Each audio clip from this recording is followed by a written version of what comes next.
Alright everyone, moving on with my NFL offseason trade grades. Here are my trade grades for the Browns trade for Amari Cooper. I think the Browns get an A-. I think the Cowboys get a C+ in this trade. Now here's my reasoning for giving the Cowboys a C+ grade for this trade. Yes, the Cowboys did gain some cap space in giving away Amari Cooper.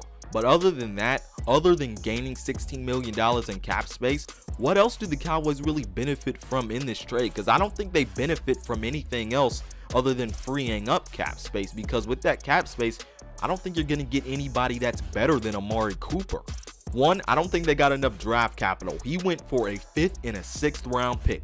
I don't think that's good at all. I think he should have at least went for a 4th round pick.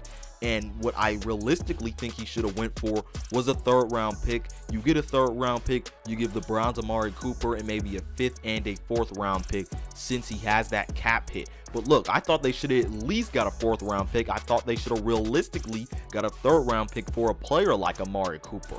And look, I don't think, one, they got enough draft capital. I also don't think it benefits the key players on your team like CeeDee Lamb and like Dak Prescott. Dak Prescott is not a better quarterback without Amari Cooper, and CeeDee Lamb is not a better wide receiver without Amari Cooper. CeeDee Lamb has only had one 100-yard game out of about over 8 games without Amari Cooper. Aside from that 100-yard game without Amari Cooper, all those other games without Cooper, CeeDee Lamb did not look like a #1 wide receiver. So not only are you affecting CeeDee Lamb, you're also affecting Dak because he's not a better quarterback without Amari Cooper. He has a passer rating of 86.1 without Amari Cooper and a 3-6 record with Amari Cooper. He's 28-16 and has an 102.9 passer rating. So obviously Dak is not a better quarterback without Amari Cooper. So whether it's from draft capital or how you get better on the field, how do you get better without Amari Cooper, and where are you going to find his replacement to really match his production level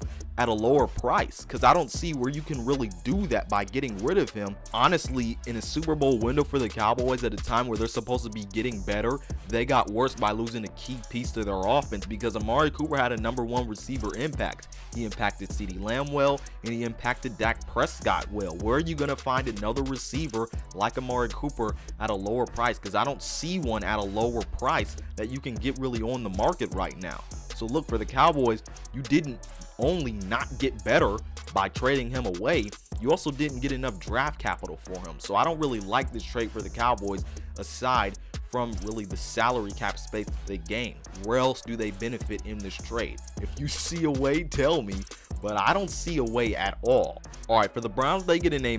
Obviously, they have to eat up Amari Cooper's cap hit, all of that stuff in play, so they don't get an A or an A+ just because they have to eat up that cap hit that Amari Cooper brings to your team. But they were able to restructure his deal, and that is really, really good for the Browns for this year because they got a lot in cap space back by restructuring Amari Cooper's deal for this year, and that was really, really good for them. So that makes this trade even sweeter for them. But also, you're just getting a purely #1 talented wide receiver, one of the best route runners in the league in Amari Cooper. He's a perfect guy to help out Deshaun Watson. I think he'll go good with a run game where you don't have to put so much stress on him as a wide receiver, where defense is focused on him so much, or you're really force feeding him as a wide receiver. So I think he'll go well in this Browns offense, being used the way he'll be used, but also not being overused or not having the defense pay too much attention to him to where it's really wearing his body down. So I think that's good for them.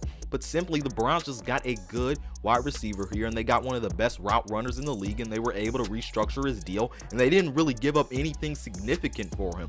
So this was a really good trade for the Browns. They get a good piece for their quarterback in Deshaun Watson. This was obviously before the Deshaun Watson trade, but you get a good piece at wide receiver, which they really needed.